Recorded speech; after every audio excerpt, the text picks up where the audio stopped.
اور تلاش کی طرف انہوں نے بڑھنا شروع کیا ہے، تو آج عالم یہ ہے کہ ہمارا بچہ چاہے وہ اسلامی سلطنت کا ہو، چاہے ہندوستان میں پلنے والا بلایا ہے، یہ نہیں کہتے کہ انگریزی مت پڑھاؤ، یہ نہیں کہتے سائنس مت پڑھاؤ، نہیں، it is really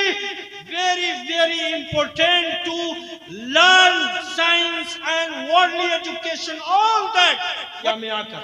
آپ کا بچہ اگر قاری اور عالم ہو گیا علامہ عتیق الرحمان اور علماء کرام کی خدمت میں جا کر، تو بڑے ہی شوق سے آپ کا جنازہ لے کر کے بھی جائے گا اور اللہ کی بارگاہ میں کھڑا ہو کر آپ کے لیے دعائے مغفرت بھی کرے گا۔ لیکن ایک قرآن پڑھنے والا بچہ، ایک اماں پارا پڑھنے والا بچہ جب گھر سے نکلتا ہے تو وہ السلام علیکم ورحمت اللہ وبرکاتہ کہہ کے جاتا ہے۔ علماء سے پوچھو اس میں استمرار ہے، ابو امی جان اللہ کی سلامتی میں آپ صبح میں بھی رہو، شام۔ جملہ علماء کرام، برادران اسلام، عفت ماں اور بہنوں، عزیز بچوں، السلام علیکم ورحمت اللہ وبرکاتہ۔ الحمدللہ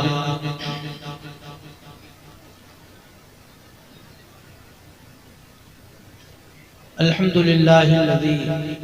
انزل القرآن وعلمه البيان والصلاة والسلام على سيد الإنس والجان عليه وعلى آله وأصحابه الذين فازوا بأعمالهم الصالحة ودخلوا الجنان، أما بعد فأعوذ بالله من الشيطان الرجيم، بسم الله الرحمن الرحيم۔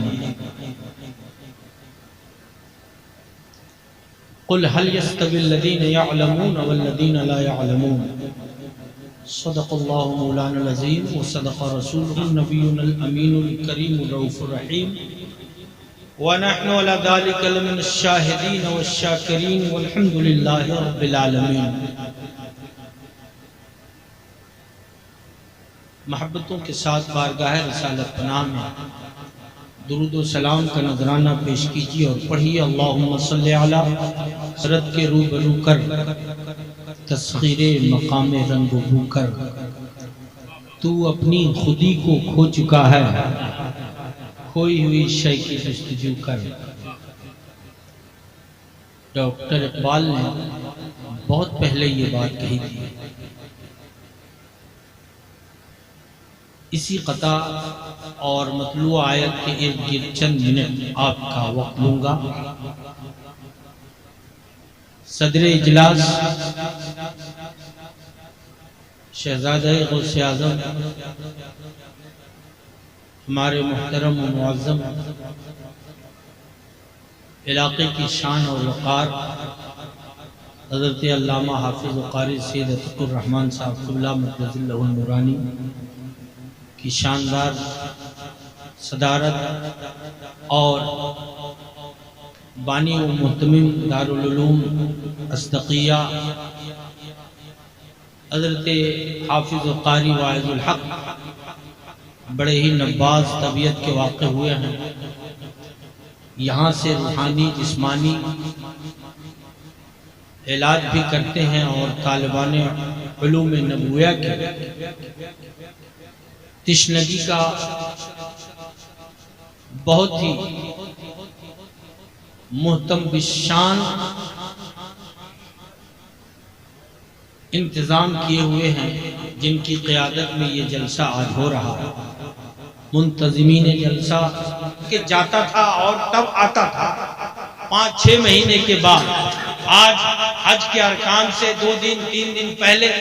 آپ فلائٹ پکڑتے ہیں، جاتے ہیں، ہفتہ بھر میں سب کام کر کے آپ 4 گھنٹے میں پھر گھر واپس آ جاتے ہیں۔ یہ ساری چیزیں جو محور العقول چیزیں ہیں اور دنیا چکا چوند بنی ہوئی ہے، کس بنیاد پر ہے؟ آپ پوچھئے علماء کرام سے، آپ میں بھی دانشور لوگ ہوں گے، یہ سب کے سب علم کی بنیاد پر ہے، یہ سب کے سب تتبع کی بنیاد پر ہے، تلاش کی بنیاد پر ہے، تحقیق کی بنیاد پر ہے، ریسرچ کی بنیاد پر ہے، کاوشوں کی بنیاد پر ہے، محنتوں کی بنیاد پر ہے، دن رات ایک کرنے کی بنیاد پر ہے۔ یورپ جو 1000 سال تک اندھیروں میں تھا اور یورپ کے بادشاہ اپنے بچوں کو پڑھانے کے لیے کبھی اندلس کے بادشاہوں کے پاس خط لکھا کرتے تھے، کبھی بغداد کے فرمانرواؤں کے پاس گزارش کیا کرتے تھے۔ للچائی ہوئی نظروں سے یورپ کے بادشاہ اپنے بچوں کو پڑھانے کے لیے اور ترقی یافتہ اور تعلیم کے زیور سے آراستہ کرنے کے لیے مسلم بادشاہوں کی کیسا لیسی کیا کرتے تھے۔ یہ صرف افسانہ نہیں بتا رہا ہوں، بلکہ یہ وہ سچائی ہے جو تاریخ کے کتابوں میں محفوظ ہے۔ لیکن جب یورپ کی نسل ثانیہ ہوئی ہے اور انہوں نے علم کی طرف، تتبع اور تلاش کی طرف انہوں نے بڑھنا شروع کیا ہے، تو آج عالم یہ ہے کہ ہمارا بچہ چاہے وہ اسلامی سلطنت کا ہو، چاہے ہندوستان میں پلنے والا ہو، چاہے ترکستان عربستان کا رہنے والا ہو، وہ کبھی کیمبرج کی طرف نگاہ اٹھا رہا ہے، کبھی آکسفورڈ میں جانے کی کوشش کر رہا ہے، امریکہ اور یورپ کی فضاؤں میں جا کر تعلیم حاصل کر رہا ہے، اور وہاں کے لارڈ مکالے کی ترتیب کی ہوئی تعلیم کو حاصل کرنے کے بعد آنے کے بعد دنیا کی ترقی کو حاصل کر لیتا ہے۔ سماج میں بڑا آدمی تو کہلاتا ہے، بڑے بڑے پوسٹ اور بڑے بڑے پوزیشن ہولڈر تو ہو جاتا ہے، مگر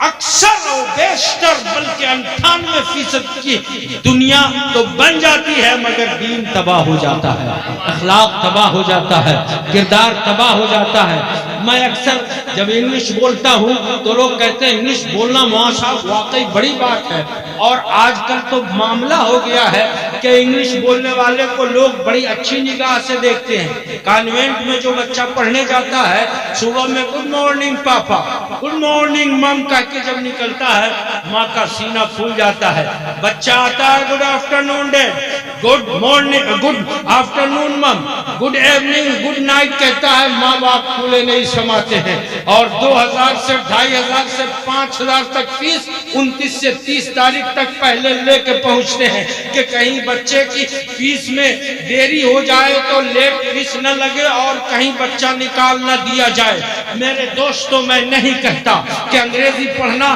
اچھی بات نہیں ہے، نہیں، انگریزی بھی پڑھا جائے، فارسی بھی پڑھا جائے، عربی بھی پڑھی جائے، ٹیکنیشین بھی بنایا جائے بچوں کو، انجینئر بھی بناؤ، ڈاکٹر بھی بناؤ، مگر سب چیزوں سے پہلے اپنے بچوں کو مسلمان بناؤ اور قرآن پڑھانا سکھاؤ۔ دنیا کی تعلیم حاصل کر لیتا ہے، یا رسول اللہ، دنیا کی تعلیم حاصل کر لیتا ہے، آپ کا بیٹا ڈاکٹر، انجینئر، منسٹر، کلکٹر بن جاتا ہے، سماج میں کالر آپ کا اونچا ہو جاتا ہے۔ لوگ سیلوٹ ضرور کرتے ہیں، لیکن سید صاحب کے قدموں کا بوسہ لے کر میں کہوں گا، ہاں دنیاوی حیثیت سے تو آپ بڑے آدمی بن گئے، 2-4 کوٹھی اور پلاٹ آپ نے لے لیا، مگر ممکن ہے کہ وہ بچہ جنازے کی نماز آپ کی نہ پڑھا سکے، مگر ممکن ہے کیا، بلکہ اکثر ایسا ہوتا ہے کہ آپ کا بچہ آپ کے لیے چاروں قل پڑھ نہیں سکتا ہے، قیامت کے دن کے لیے اور آخرت کے لیے آپ کے لیے کوئی توشہ اس کے ذریعے سے جمع نہیں کیا جا سکتا ہے۔ آج حافظ واحد الحق صاحب یا ہمارے علماء کرام نے جس تعلیم کی طرف ہمیں اور آپ کو بلایا ہے، یہ نہیں کہتے کہ انگریزی مت پڑھاؤ، یہ نہیں کہتے سائنس مت پڑھاؤ، نہیں، it is really very very important to learn science and worldly education, all that what we are need, but first of all we have to learn our deen, our sharia, law of Islam, sunnah of Rasulullah sallallahu alaihi wasallam, then you can be successful here and hereafter too. سبحان اللہ۔ میرے کہنے کا مطلب یہ ہے کہ دنیاوی تعلیم حاصل کر کے یہ ساری چیزیں آج کی جا رہی ہیں، اس میں کوئی شبہ نہیں ہے کہ تعلیم ہی کی بنیاد پر آج ہواؤں میں، فضاؤں میں آدمی اڑ رہا ہے اور ہزاروں لاکھوں میل کی دوریاں سمٹ رہی ہیں۔ یقیناً یہ تعلیم بھی اچھی ہے، لیکن جس تعلیم کی بابت علماء کرام آپ کو بلا رہے ہیں، یہ تعلیم کو نہ منع کرنے کے باوجود اس لیے بلا رہے ہیں کہ یہ تعلیم بچے کو آپ کے لیے توشہ آخرت بنا کر کے دے گی، یہ تعلیم بچے کو آپ کے لیے قیامت کے اللہ و رسول کی بارگاہ میں سرخرو بچہ بھی ہوگا اور بچے کے ذریعے سے ہم بھی ہوں گے۔ میرے پیاروں، میرے بزرگوں، یہ وہ تعلیم ہے جو بچے کو بچپنے میں سکھا دیتی ہے کہ ماں کے قدموں کے نیچے جنت ہے، باپ جنت کا دروازہ ہے۔ یہ وہ تعلیم ہے کہ بچہ مفتی ہو جائے، عالم ہو جائے، حافظ ہو جائے، قاری ہو جائے، واعظ الحق بن جائے، سید عتیق الرحمان صاحب بن جائے، علامہ شاہ احمد علامہ نورانی صاحب بن جائے، مگر ان کو یہ فکر دامنگیر رہتی ہے کہ کہیں میرے کسی حرکت سے میرے ماں باپ نہ ناراض ہو جائے، میری امی نہ ناراض ہو جائے، میرے کسی حرکت سے میرے ابو نہ ناراض ہو جائے، اس لیے کہ ان کو پتہ ہوتا ہے کہ والد اور والدہ کی رضا میں، ماں باپ کی رضا میں اللہ کی رضا ہے، رسول کی رضا ہے۔ میرے آقا نے ارشاد فرمایا کہ سخت الوالد سخت الرب، اللہ کی ناراضگی باپ کی ناراضگی میں ہے، ماں کی ناراضگی میں خدا کی ناراضگی ان کو پتہ ہوتا ہے، لیکن بیٹا جب دنیا میں پوسٹ ہولڈر ہوتا ہے نا تو ہم اور آپ کہتے ہیں بابو کہیں ناراض نہ ہو جائے۔ میں چیلنج کرتا ہوں مفتی صاحب، جنازے کی بھیڑ میں آج ہمارا ماحول یہ ہے، 5 نہیں 5 لاکھ آدمی ہو، بمشکل 50-100 آدمی کو جنازے کی دعا یاد ہوتی ہے۔ اکثر و بیشتر بڑے بڑے تعلیم یافتہ لوگ جنازہ میں صرف کھڑے ہوتے ہیں، اللہ اکبر کہتے ہیں۔ جنازے کی دعا اکثر نہیں یاد ہوتی، لیکن آپ کا بچہ اگر حافظ ہو گیا دارالعلوم اسدقیہ میں آ کر، آپ کا بچہ اگر قاری اور عالم ہو گیا علامہ عتیق الرحمان اور علماء کرام کی خدمت میں جا کر، تو بڑے ہی شوق سے آپ کا جنازہ لے کر کے بھی جائے گا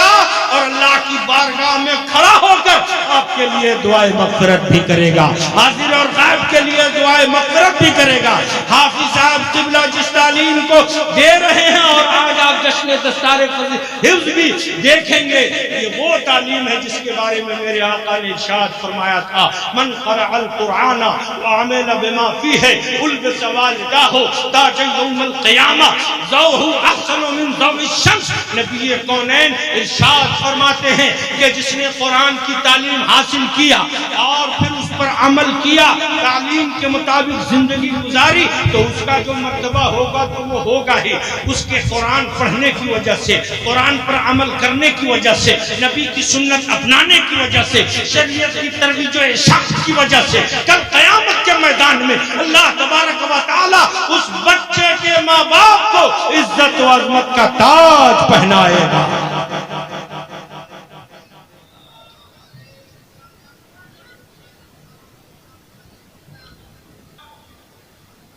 بچہ گڈ مارننگ کہہ کے جاتا ہے، خوشی ہوتی ہے۔ علماء کرام جانتے ہیں گڈ مارننگ، آپ بھی جانتے ہیں گڈ مارننگ صبح آپ کی سلامت ہو، صبح اچھی ہو، گڈ آفٹرنون دوپہر اچھی ہو، گڈ ایوننگ شام اچھی ہو، گڈ نائٹ رات اچھی ہو، مارننگ کا کوئی بھروسہ نہیں۔ لیکن ایک قرآن پڑھنے والا بچہ، ایک اما پارا پڑھنے والا بچہ جب گھر سے نکلتا ہے تو وہ السلام علیکم ورحمۃ اللہ وبرکاتہ کہہ کے جاتا ہے۔ علماء سے پوچھو اس میں استمرار ہے، ابو امی جان اللہ کی سلامتی میں آپ صبح میں بھی رہو، شام میں بھی رہو، دوپہر میں بھی رہو، اس کی رحمتیں آپ پر صبح کو بھی برستی رہے، اس کی رحمتوں کی بارش میں دوپہر کو بھی نہاؤ، شام کو بھی نہاؤ، رات میں بھی نہاؤ، دن میں بھی نہاؤ، زندگی کے ہر پل میں نہاؤ۔ یہ تعلیم اس نظریے اور اس پیرائے کو ترویج اور یہ تعلیم اس نظریہ اور اس پیرائے کو ذہن میں بٹھاتی ہے اور یہ طریقہ سکھاتی ہے۔ That's why مولانا حافظ واعظ الحق صاحب کو میں دل سے مبارکباد پیش کرتا ہوں اور اپنے تمام علماء کا ہمیں شکر گزار ہونا چاہیے کہ ہمارے بچے کو قرآن پڑھاتے ہیں، دین سکھاتے ہیں، جس سے ہماری دنیا بھی سنورے گی اور آخرت بھی سنورے گا۔ میرے پیارے، اللہ رب العزت سے دعا ہے کہ اللہ رب العزت ان بچوں کو جن کے سروں پہ آج دستار حفظ رکھا جائے. اللہ رب العزت ان بچوں کے قرآن کے قاری اور حافظ بننے کی وجہ سے قیامت میں ان کے والدین کو بھی تاج عزت عنایت فرمائے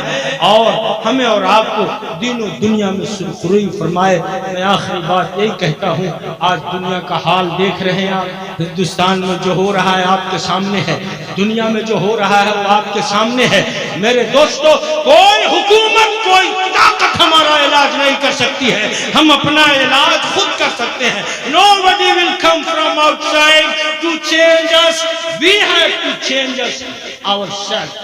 Then انشاءاللہ ہمارا فیوچر برائٹ ہوگا. ہم دنیاوی میدان میں بھی آگے بڑھیں اور دینی میدان میں بھی آگے بڑھیں، تب انشاءاللہ العزیز ہم یہاں اور وہاں دونوں جگہ سرخرو ہو سکتے ہیں. اللہ رب العزت ہمارے اور آپ کے اس بیٹھک کو قبول فرمائے اور دارالعلوم اشرفیہ کو دن دنی رات چگنی ترقی عنایت فرمائے. آمین.